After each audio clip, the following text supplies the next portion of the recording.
Howdy, guys, and welcome to Cliff Notes, and welcome to recap of night number 18 of Big Brother Season 25. A good Sunday morning to y'all. Hope y'all have enjoyed y'all's weekend so far. Let's get right into what happened yesterday and overnight, because we had a lot happening, considering I thought it was going to be maybe a little bit more chill 24 hours. No, not this cast, not this season. So let's get right into it. We did have the veto competition yesterday. In addition to Felicia as HOH and Cameron and Jag as nominees, who all we knew were competing in the veto, we also had the veto draw in which Red and Izzy and Corey were picked to play. Now, I don't know if they were all random picks or if someone had a house guest choice and picked one of them. It doesn't really matter. What matters is that Hissam was not competing in the veto competition. So a perfect scenario for everyone in the house who wants to backdoor Hissam, which is basically everyone in the house except Hissam for now. So perfect scenario for all of them because they did not want him to compete in the veto competition itself. Hissam didn't want to compete, so that made it that much easier, right? All right, so that was the setup for the veto. We did have the veto competition mid-afternoon or so yesterday, and the winner of yesterday's veto was Jag. Yeah, props and congratulations to Jag for winning veto, which means come Monday, he will pull himself off the block. You would think so, right? Yeah, obviously. But in this season, this cast, who knows? But yes, Jag will pull himself off the block on Monday. So that's going to work out well. It sounds like the competition was some sort of a race, everyone competing at the same time, doing laps maybe around some kind of course, maybe going over, going under things. Certainly, it sounds like going under and into a lot of goop. We saw all of them trying to wash off. Felicia was talking about how she couldn't even move, that she was just rolling around in this stuff. So a very messy competition. Sounds like an exhausting competition. We heard a lot of discussion from Red yesterday saying he would have done better, except he's a have-not, and he's been eating nothing but oatmeal and all of that. Well, someone, I think it was Sari, pointed out, said, hey, he's only been a have-not for like a day and a half, 2 days. I'm not sure I'm buying that it was quite that much. But he didn't do well. Izzy apparently didn't do well at all. But the key is that Jag did win. And so Jag will be moving himself off the block on Monday. All right, now, he'll be pulling himself off the block, right? Clearing the way for Felicia to put up Hissam, right? Everything going just as planned and an easy week as a result, right? My little Hissam impersonation there.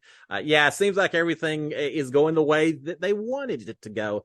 But not so fast, because now we have people, mainly Sari and Felicia and Izzy, who are now thinking maybe they shouldn't be backdooring Hissam. Maybe there's another target. And we heard just about every name thrown out for this other target throughout the evening.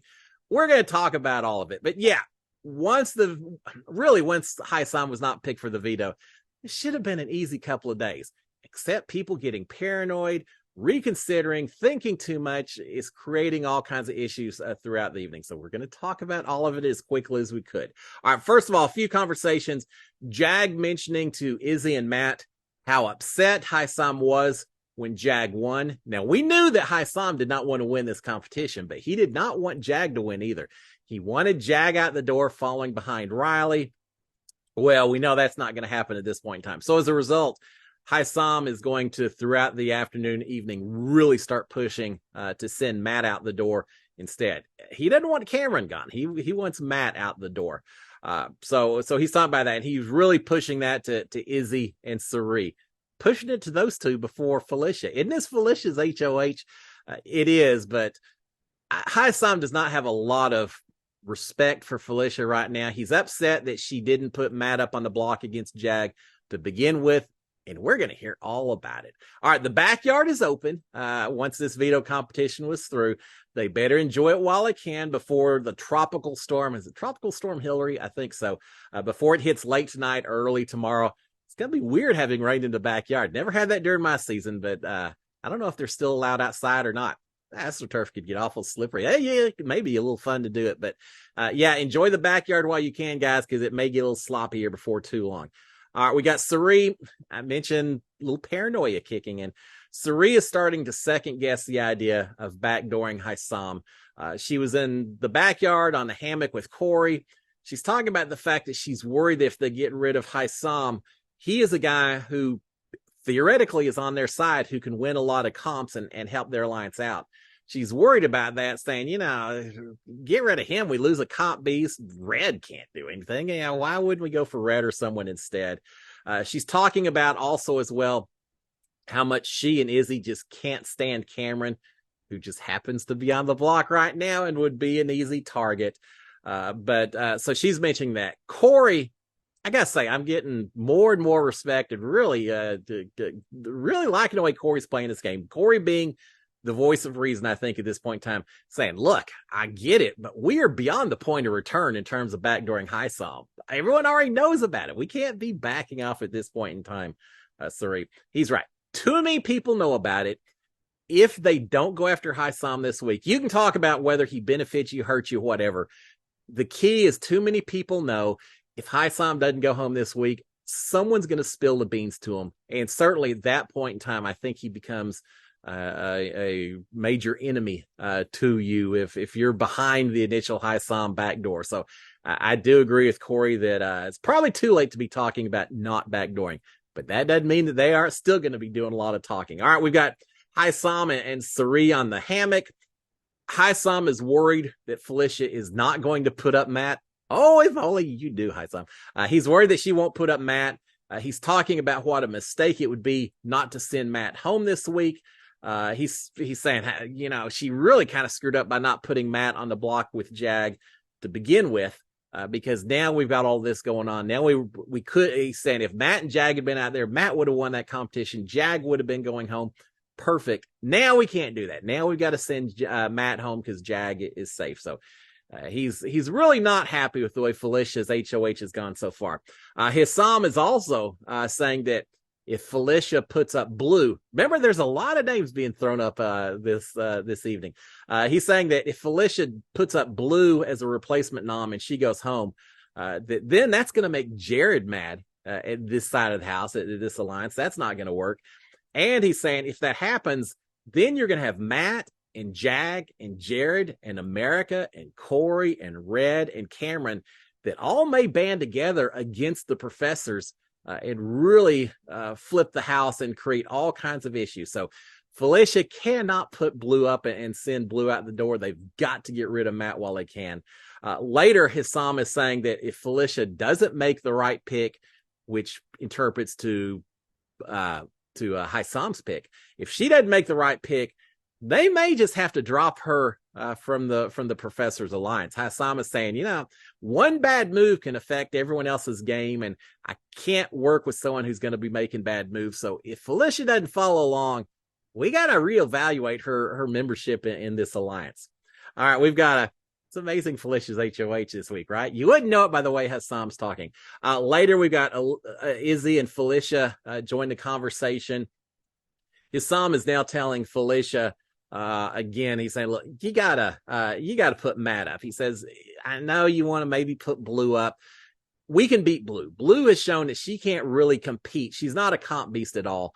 We'll get her out later. There's no need to put Blue up. We need to put Matt up because he's the one that's going to win competitions for the other side. So he's putting the pressure on Felicia. Now, we do have a little bit later. Felicia left, and it was just Izzy and Hissam outside in the hammock. And Izzy, I thought she did a pretty good job. She said, look, Hissam, you and I have a relationship where we can talk about this. She says, you got to be careful. With all due respect, you've got to be careful because it often appears that you're talking to people instead of having a discussion, and that you really are just throwing out your beliefs without really accepting others' opinions. And she's saying it just kind of comes across a little gruff at times. And so, just watch it. And Hissam said, no, I get it. I get it. I understand. But he's turning right around and talk about what needs to be done and why it was such a mistake for Felicia. So I don't know that he really is recognizing what she's pointing out. Izzy's talking about Felicia and saying, look, wonder if maybe kind of as a compromise, we send Cameron out the door. Maybe don't send Blue. Maybe don't send Matt. What if we sent Cameron out instead? Hissam shut that down real quick. Said, no, it's not his time. We don't need to get rid of him. Cameron's not going anywhere. We need to keep him right now. He did have a little statement as well, talking about Blue and Matt and all that. So he said, why would you send home a knight, Blue, when you could send home a king like Matt? And everyone always wants to talk chess when they're talking strategy and stuff in Big Brother. But he very much recognizes Matt as a king, and Blue is just one of the knights that not quite as powerful. And he may be right on that, but it may not matter either. All right, we've got Matt and Cirie discussing this new alliance that was formed yesterday. Her and Matt and Jag and Blue and Izzy and Felicia and Jared, the debt collectors, but I really haven't been hearing that name used much, if any. There's been a lot of variations. People are talking about new alliances, bringing in, Jag and some of the people from the other side. I still don't know if it's serious or not. And there have been a couple of different little iterations. Is Corey in it? Is Corey not? And all that. I don't know. We're going to find. It's just people trying to find their place as this house continues to shake out a little bit. All right. In the HOH room, we've got Felicia, Cirie, Matt, and Izzy talking at this point in time. Izzy is mentioning the fact that Hissam is just absolutely spiraling. She repeats a conversation she just had with him, mentions that she told him that he needs to listen a little bit more and maybe not talk to people quite as much. They're all amazed. Oh, you told him that? Yeah, we're okay with that, and he was okay with it. But she's saying he is spiraling. He's not doing well, and she's saying, Felicia, we need to tell him that Matt is a consideration for going up. She's like, I know we're not really talking about that, but we need to say that because otherwise he's just going to be going crazy for the next little bit of time because he's spiraling. So she's saying, let's tell him what he wants to hear for right now. If they do that, man, come Monday, just that much more of a shock if his name is mentioned. If his name is mentioned, which we'll see. All right, we do have a Professors Alliance meeting that was held up in the HOH. But since Hissam was up there, he's part of the alliance right now. Since he was up there, I just don't know how sincere the talk was. They did have Cameron eventually came in, but before that, they went around the table and said, hey, who should we renominate? Bowie Jane said, I don't know. Hissam and everyone else all said Matt. Hissam believes it. Everyone else agreed with Matt. Maybe not so much. All right, we had Cameron. He did show up, so all game talk ended. Now, remember this. Red spilled the beans to Cameron about the Professors Alliance and everyone who's in it. But he also told Cameron that once Hissam's gone, you become the new member. So Cameron comes up, sees all of the Professors Alliance talking. I'm sure he's in there thinking, this is my crowd after next week. Maybe not so much, but he was trying to develop the relationships, hang out with these guys. It didn't work because obviously they aren't going to talk game to him at all. All right, we do have our first punishment costume of the season. Apparently, along with the Veto win, because I guess this was Humiliverse week or whatever. So along with the Veto win, Jag won the opportunity to wear a chicken costume for the next week. I think it's for the next week. So he got his costume a little bit later in the day. It's a full-blown costume. You can see it over here, right? Or over there, right? So the full costume, he's got tights, he's got chicken feet. It's a pretty good costume. Now, I don't know if there's any task associated with it. It's bad enough you have to wear it, right? God, I bet that thing gets hot and all. But I don't know if there's tasks that go along with it. Sis, during my season, had to wear a chicken suit. And she had to cook eggs for us morning, noon, and night, and serve them to us during her whole punishment. I kind of enjoyed it. Sis, maybe not so much. We don't know if there's something like that for Jag as well. While I was watching, I didn't see anything happen yet, but we'll see. All right. We do have some more conversations. Cirie telling Jared that she wants to get rid of Red and keep Hissam. I told you, it's not nearly as easy as we thought it was going to be. She's mentioning that. She's also saying, on the other hand, if Mimi McCole goes up instead, then yeah, I'm okay with that as well. Hissam might not be the only person spiraling right now. I think Cirie is not doing well with the extended time that she's gotten. I know I've mentioned this previously. I think Cirie is used to the game of Survivor where decisions have to just be snap, snap, snap. Whereas Big Brother, you've got a lot of time to talk. You've got a lot more time for people to get in your ear and whisper things that are true, things that aren't true. I don't think Cirie's handling that real well right now. I don't think it's working well for her. So now she's talking about sending Red or maybe Mimi home instead of Hissam. Jared, who would think Jared would also be a voice of reason this evening? Talking about a little bit of change, but yeah, Jared's actually making a little sense as well, saying, yeah, you know what? If we do that, it's going to screw us all over. If we try to change it now, it's too late. We need to go forward with our plan. You can't be flipping this late in the game, Mom.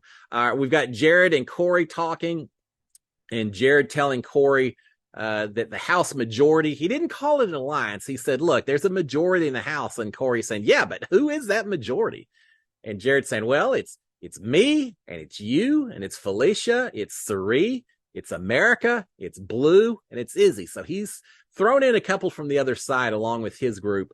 And he's saying, look, you're safe with that group. You're fine. And he's saying, and Corey says, why would Blue be in there? Didn't they just put her on the block and or talking about putting her on the block and all that? And Jared saying, well, Blue's in there just because she's close to me. So they're kind of just lumping her in, but she's expendable. She's not really part of it. You on the other hand, but yeah, not so much Blue. So he's telling Corey that he's safe with this group that's been formed. But Jared is also telling him about the Debt Collectors Alliance. Again, he didn't use that name, but he mentioned that group as well. And Corey saying, well, who set that up? and Jared said, that was Felicia's doing this. She kind of did that. And Corey's thinking, well, okay, maybe that makes sense because she's not part of the this little alliance of you and me and Izzy and Suri. So Felicia's maybe trying to take care of stuff as well. We got alliances just springing up everywhere right now. But Jared is spilling the beans to Corey about a lot of these bigger groups. He's kind of right, but he's kind of just fishing a little bit as well. All right. Let's talk about some of what was going on that's caused some of this paranoia taking place and some reconsiderations. Earlier in the day, Suri had apparently overheard Corey talking about being part of the middlemen in the House, or saying the middlemen in the House were Red and Bowie and America and him. He said, and me. Well, apparently Suri overheard that and thought that Corey didn't say me, but said Mimi. And so Suri is thinking that Mimi and Red and Bowie and America have formed some kind of alliance together. And that's making her worry, because then she's thinking, all right, well, with that group, they're also going to grab Matt and Jag and Blue and work together. So now suddenly she's afraid that booting Hissam is going to leave the professor's group or alliance with only 5 people. And this new group that she fears is going to have 7 people. So they're going to be outnumbered. As a result, now she's thinking, hold on to Hissam. He's an extra vote for him. And so they need to target someone from the other side instead. It was all based on just a little mishearing what was said when Corey was talking, just kind of talking, not really meaning anything by it. The tiniest little thing can make all the difference in the world when you're playing Big Brother. So now Suri is just paranoid, and that's what's leading some of these reconsiderations. All right, we've got later Corey and Jared talking again, and Jared is mentioning that this large group headed by Felicia is now planning to renominate not Hissam, but America. Remember, it was Red, it was Blue, it was Nicole. Now it's America. But it's just a carousel of names for this renom. But now Jared's saying, yeah, they've settled on America. That's who they want to send out the door at this point in time. Corey is shocked and saying, oh, Felicia is just screwing this whole thing up. Hissam has to go. I agree with you, Corey. Hissam has to go. Jared saying, look, they're just panicking now. They're paranoid about America. And Corey is saying that, look, America hasn't said a word to me about Suri or Izzy. I don't think that she's planning to work with these other people. I don't think she's coming after them. This just is not making sense to me. And so with that going on, well, while that conversation is going on, we've got Felicia and Suri and Bowie up in the HOH room, plotting and getting even more worried and all of that. Felicia is saying, we're going to keep Hissam and we're not going to tell anybody. Well, come Monday, when you don't put him on the block, I think people will know. But she's saying we're going to keep Hissam because we're not going to let these other people run the house. They think they're counting up the votes. They think they have the votes to get out America. And that once everyone else realizes they have votes, that everyone else will pile on board and you'll have yet another unanimous vote to send out America. Poor America. She hadn't done much of anything. and yet now she's the target just because people are getting nervous and paranoid. So that's the plan upstairs. So Jared and Corey, a little concerned about this. They head upstairs, said, we need to hash this out. Let's talk about this. So they're upstairs. They're trying to talk Felicia and Sari and Izzy and all that. I think Izzy's in the diary room, but trying to convince the rest of that is not the best plan to go after America. They're saying, what happens if Hissam goes to the other side? Yes, you save Hissam, but why does that mean that he sticks with us? Corey is saying, we've got 12 people in his house who are willing to vote out Hissam, and y'all aren't going to do it while you have a chance. And Jared is saying, remember, Hissam's already said he wanted to be on the other side with the cool kids, the young kids. So if they suddenly have the power, why wouldn't he flip over there? And they're saying Hissam has already mentioned that he's okay maybe getting Felicia out if she doesn't do what he says in terms of this week. So why do you think that you have Hissam even if you hold on to him? So they're trying to talk a little bit of sense into to Sari and Felicia. And then finally, Corey points out, which I think is the most important point of all. He says, look, too many people know about this, about the Hissam plan. The ship has already sailed. If you try to pull it back now, it's going to create just more issues and more pandemonium and this more chaos in this house. As viewers, would we like to see that? Yeah. As viewers, would we like to see Hissam backdoor? Yeah, at least this viewer. All right, now they are backing off. They're seeing Jared and Corey kind of settling them down, smoothing things over a little bit. Felicia is now talking about America and saying, look, I think she's on the bottom on both sides of the house, and we could probably use her and Nicole to get rid of the other side. Yeah, we'll keep them, let them do all the dirty work, get out the other side. We don't really need to get rid of them right now. They also are now thinking that, hey, Matt's over there, but we could pull Matt over to this side. If we don't put Matt up, he's going to be appreciative. We'll pull him over with us, so we'll have even more numbers, and that'll keep that other side from forming. So now they're starting to see that maybe a backdoor of Hissam is indeed the way to go at this point. Izzy eventually comes back from the diary room, which she's been in for a while. Felicia is telling her, saying, little bits changed while you were out of the room, explaining that now maybe she thinks they were getting a little bit paranoid, and now everything's flipped yet again. Hissam needs to go. Poor Izzy. You go away from the house and you're sitting there doing your diary room for just a little bit, and everything falls down around you. So now Izzy's having to deal with a whole lot of activity that took place while she was out the door. All right, non-game related, but we had Blue drop some ring that she has in the swimming pool. She had tried to get Jared to get in the pool to get it out, but Jared wouldn't do it because he didn't want to get his clothes wet. And there's chivalry for you, right? Eventually, she kind of stretches over. They're able to get it out. So no big deal. Just thought I'd throw that out there. We did, speak of Jared and Blue, we did have some more flirting between Jared and Blue in the upstairs lounge. A lot of it under a blanket for extended period of time. They may or may not have kissed. We did not see it on the feeds. At least I didn't see it. I don't think I missed it.